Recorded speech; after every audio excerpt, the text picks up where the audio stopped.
Hello everyone. Thought I recorded a video, but I didn't hit record. So we're on the way to my work. And sorry about all the videos in cars. My priority is driving, don't you worry. Point is, today is Ninja Challenge number 4. 4 of 10. 10 days in a row. Make a video a day. And since I'm always working, and when I'm not working, I'm working, what we're going to do is discuss something that I'm calling, at least right now, countersuck. So what's countersuck? Countersuck is when you act on the knowledge you have. You know the economy's going into the trash, like I do. You agree with my other 3. I'm making a playlist out of this, so go ahead and follow the playlist. You know it's coming down the pipe, so you prepare for it. You're cutting your expenses. You're taking control of the situation before it takes control of you. Because, let's face it, that should be pretty obvious why you don't want to be controlled by all of that. Let's see what's going on here. Hopefully no protesters. I had a protester before. And took a little bit of time to get around the protester. And I wanted to write the protester. They were nice. I got out of the way. They just wanted to get some attention. That's, in my opinion, real protesting. Now, since we know what's coming down the pipe, we know it sucks, we're going to counter it. I have a friend of mine. Thank you, nice person, for letting me pass you. I have a friend of mine, thank you, who, he's renting like I am. His situation is similar to mine. It's not the same, it's different, so it's similar. And he and I had a discussion, and I'm not going to say his name, obviously. I respect his privacy, but his lease is up for renewal. And, of course, they want to raise it because of inflation. We'll discuss how inflation does all this later. However, because he pays his bills on time, is conscientious of his credit score, his credit report, takes the initiative, he's not getting hit as bad as everyone else. And his apartment's great. I love his apartment. It's a great apartment. But I think he's paying too much, and I think he agrees. Now, he, like myself, are looking to purchase a home, but we're looking to purchase at a fair price. Past 5-6 years have been a bit crazy with home prices, as everyone knows, and we could discuss the reasons all day. This isn't a live stream, but because we're in this fiat currency system, because we know we have hyperinflation coming after a little bout of deflation, what we have to do is understand what's coming, truly embrace it, and then counter it.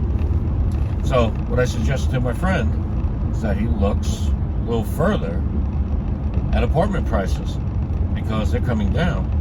They're, I would say, let's see, figure 25 to 30% lower than what he's paying now. And he hadn't thought of it, because the way I see it, ladies and gentlemen, if you're renting and you're going to leave, always go to the better option financially. At least in a situation where you do intend on not staying as a renter any longer. And I encourage everyone to do what they can to not be a renter, because renting is always a for-profit business. I mean, let's face it, Some of us have very nice landlords, very lovely people, and they're really doing people a good service. And those people should be applauded. Usually those are the mom and pops, and they want to provide people with a good home.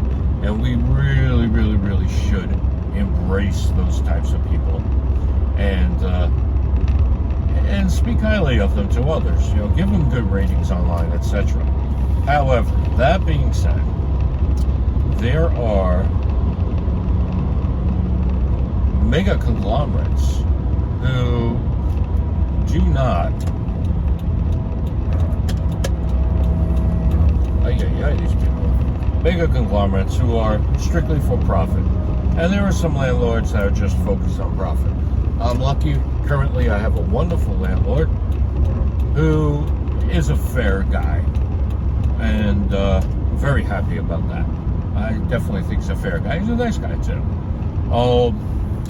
Now, however, what we have to do as business people, in the sense of we approach our life as a business, we understand accounts receivable, accounts payable, and I plan on expanding on this on a internet book that I will be giving my followers access to. What we have to do,